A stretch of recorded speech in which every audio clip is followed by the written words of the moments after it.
Sir आपको memory man करके भी एक टाइटल दिया गया, मेमोरी मैन। तो ये टाइटल आखिर क्यों दिया गया सबसे पहले तो? सर जैसा कि मैंने आपको बताया था, मेरी मेमोरी सबसे कमज़ोर होती थी। मुझे चीज़ें याद नहीं रहती थी। अब मैं याद करने के लिए क्या करता था, अलग अलग ट्रिक्स निकालता था। उस वक्त गुजरात के एक पर्सन थे, धर्मेश पिठवा। उनका एक मेमोरी सेमिनार था जोधपुर में। वो सेशन मैंने अटेंड किया, वहाँ पर उनसे मेरी दोस्ती हुई। उन्होंने मुझे कुछ ट्रिक्स वगैरह बताई। तो मुझे लगा कि ये ट्रिक्स जो वो बता रहे हैं वो सही बता रहे हैं कि भाई जैसे आप किसी चीज़ को कहानियों के तरीके से याद करोगे तो याद हो जाएगा। बट अब मेरे लिए सबसे बड़ा चैलेंज क्या था, हमारे यहाँ पर सीए के अंदर इतनी मोटी मोटी किताबें होती है, कितनी कहानियाँ हम बना लेंगे, फिर कहानियों को याद करने की एक और कहानी बनाओ, राइट। वो ज़्यादा कॉम्प्लिकेशंस हो जाएगा। तो मैंने क्या किया, उसी मेमोरी टेक्निक में रिसर्च करना शुरू कर दिया। रिसर्च करते करते करते एक लैंग्वेज बना ली मैंने। वो लैंग्वेज जो होती है, जैसे होती है अपने आपने देखा होगा, ये न्यूज़ रिपोर्टर्स होते हैं, उनकी शॉर्ट लैंग्वेज होती है कि वो शॉर्ट में लिखते हैं, कोई भी चीज़ बोलते हो फटाफट फटाफट लिखते जाते हैं। उनके कुछ सिंबल होते हैं। तो वैसे मैंने एक लैंग्वेज बना ली। वो लैंग्वेज बनाने के बाद में फिर मैंने उस लैंग्वेज को यूज़ करना शुरू किया। खुद के लिए पहले यूज़ किया, रिजल्ट आने लगा, डिग्री पे डिग्री मिलने लगी, हर कोर्स इजी लगने लगा। फिर वो लैंग्वेज मैंने यूज़ करने लग गया। मैं अपने स्टूडेंट्स के साथ में भी पढ़ाते वक्त उनको पढ़ाने के लिए उसको यूज़ करने लगा। फिर एक बार ये था कि भाई किसी ने बोला कि भाई इसमें कौन सी बड़ी बात है, बच्चे की खुद की मेमोरी शार्प है, इसके लिए याद हो जाता है। तब मैंने 10th के एक बच्चे को लिया, 4 दिन उनको मैंने वो टेक्निक सिखा करके एक बुक याद करवाई। उस वक्त वो बुक MICS के नाम से जाने जाती थी, जिसको सीए फाइनल में इसका बोलते हैं, सबसे बोरिंग सब्जेक्ट माना जाता है हमारे सीए के अंदर। उसको वो विद पेज नंबर याद करवाया। आपको बच्चे को पेज नंबर बोलना, वो बोलेगा उस पेज नंबर पे क्या क्या पॉइंट्स, क्या क्या कंटेंट लिखे हुए हैं। और रिसेंटली अभी एक ऑडिटोरियम है घाटकोपर में, मुझे नाम भूल रहा हूँ, शायद जवेरी या समथिंग ऐसा कुछ नाम है, जवेरी बेन ऐसा कोई ऑडिटोरियम है, स्टेशन से ईस्ट में, स्टेशन के पास में। उसमें एक सेमिनार था, तो वहाँ पे सेमिनार को प्रेजेंट करना था। तो मुझे बोला कि भाई आपको मेमोरी टेक्निक के बारे में बताना पड़ेगा कि आप कैसे याद करवाते हो और क्या ये पॉसिबल है कि हर कोई उसको याद करे। तो मैंने उनको यूँ बोला, मेरा ऑफिस स्टाफ है, किसी भी एक स्टाफ को पकड़ लो आप कल, और एक बुक ला करके दे दो, कल आप उस बुक का पेज नंबर बोलना वहाँ पर। तो हमारे स्टाफ में एक मैडम थी जो टाइपिस्ट थी, उनको उन्होंने बोला कि चलो ये, वो एक चैलेंज था। उन्होंने बुक ला करके भी उन्होंने दी। मैडम को मैंने टेक्निक सिखाई उस दिन, और मैंने कहा रात को आपको इसी टेक्निक से ये बुक पढ़नी है। अगले दिन मैम ने बोला कि भाई इस पूरी बुक के मैंने 50 के करीब पेजेस पढ़े हैं।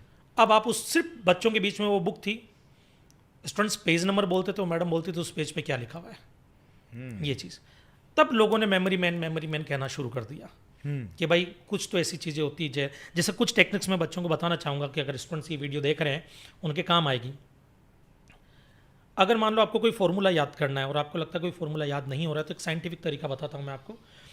आप क्या करने का, अगर आप राइट हैंड से लिखते हैं तो आप उस फॉर्मूले को लेफ्ट हैंड से 2 टाइम्स लिखना, और अगर आप लेफ्टी हैं तो राइट हैंड से 2 टाइम्स लिखना, आपको फॉर्मूला याद हो जाएगा।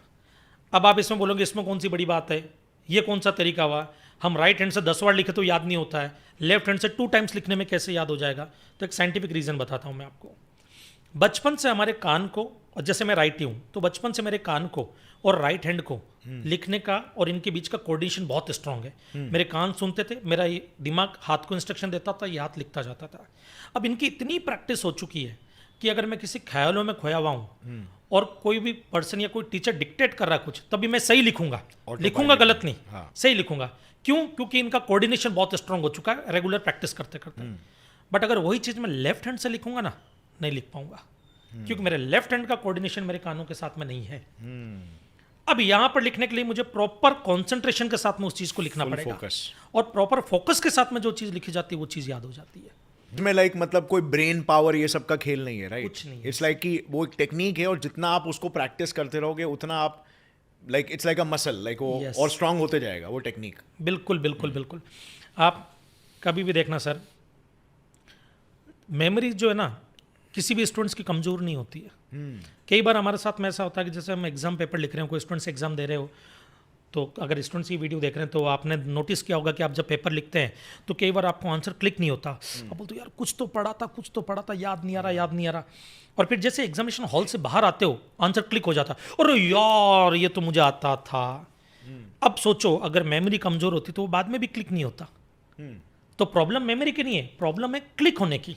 याद नहीं आया, उस पर्टिकुलर टाइम पर याद नहीं आया वो चीज़, और वो क्यों हुआ उसका भी एक साइंटिफिक रीज़न है। बड़े बुजुर्गों ने एक बात बोली है, जब आप गुस्से में हो, टेंशन में हो या घबराहट में हो, तब कभी कोई डिसीजन नहीं लेने का। उसका साइंटिफिक रीज़न क्या है कि हमारे ब्रेन की जो नसें होती हैं ना वो सिकुड़ करके छोटी हो जाती है उस टाइम पर, और ब्लड सर्कुलेशन प्रॉपर नहीं होता है। तो उस पर्टिकुलर टाइम पर आप प्रॉपर कोई सोच समझ करके कोई डिसीजन नहीं लोगे, राइट, जो भी लोगे। मतलब आपका जो इमोशनल ब्रेन है वो हावी हो जाता वो है हावी हो आपके जाता है लॉजिकल ब्रेन पे। लॉजिकल ब्रेन पे। तो आपका जब इमोशनल ब्रेन हावी हो जाता है तो आप लॉजिकल डिसीजन ले ही नहीं पाओगे। नहीं ले सकते। और जब आप एग्जाम सेंटर में जाते हो तो आगे वाला घबरा रहा है, पीछे वाला घबरा रहा है, दाएं बाले वाले घबरा रहे हैं, और ये भी होता है कि हम हमारे जो बॉक्स लेकर के जाते हैं, पेन बॉक्स, पेंसिल बॉक्स, उसमें सब भगवान को हम प्रणाम करते हैं, भगवान आज का पेपर कैसे भी करके बचा ले, हम खुद घबरा रहे हैं। और ऐसी सिचुएशन होती है। जब ये सिचुएशन होती है तो उस टाइम पर क्या होता है कि हमारा इमोशनल ब्रेन जो होता है वो हावी होना शुरू कर देता है। अब हम जो पढ़ करके गए तो हमारा लॉजिकल ब्रेन जो है वो काम करना धीरे धीरे कम करने लग जाता है, और हम सोच भी नहीं पाते उस चीज़ को। ऊपर से कुछ लोगों ने नींद कम ली होती है, तो वो सब टेंशन में, एंग्जाइटी, ये सारी चीज़ें और ज़्यादा एम्पलीफाई करती है। तो उसमें मैं स्टूडेंट्स को एक एडवाइस देता हूँ, ऐसे में क्या करने का, एनवायरनमेंट बदल दो। अब ऑब्वियसली एनवायरनमेंट बदलने के लिए आप जो एग्जामिनर उसको ये तो बोल नहीं सकते थोड़ा बाहर घूम के आता हूँ कि मैं आधा एक घंटा घूमना चाहता हूँ ताकि एनवायरनमेंट थोड़ा चेंज हो जाए। तो उसमें आपको क्या करने का, आंख बंद करने का, लंबी लंबी गहरी सांसें लेने का, 6-7 सांस लेने का, धीरे धीरे छोड़ने का। उससे क्या होता है कि आपका घबराहट धीरे धीरे कम होने लगती है।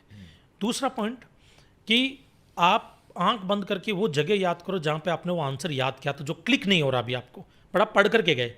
आंख बंद करोगे तो दिमाग के अंदर एनवायरनमेंट चेंज करो। आप वो एनवायरनमेंट पे चले जाओ जहाँ पे आपने वो चीज़ पढ़ी थी, सामने टेबल थी, पानी का ग्लास था, घड़ी रखी हुई थी, वो सब चीज़ें याद करो। फिर आपने बुक खोली थी, आपने लेफ्ट पेज पे कुछ पढ़ा, मेरी गारंटी उस वक्त अगर पेज नंबर भी आपने देखा होगा ना, वो भी क्लिक हो जाएगा उस टाइम पर, आपको वो भी क्लिक हो जाएगा और आप लिख दोगे उसको। ये एक सबसे सटीक और सक्सेसफुल तरीका है, बट ये तब होगा जब पढ़ करके गए हो। राइट। और कुछ लोग इसमें सर ऐसा भी कहते हैं कि लाइक अगर आपने एक स्पेशल टाइप का फ्रेग्रेंस भी सूंघा रहेगा वो टाइम पे, मतलब एक स्पेशल टाइम का आपका जो पढ़ाई का समय है, तो आप एक कुछ अलग टाइप का फ्रेग्रेंस भी रखो।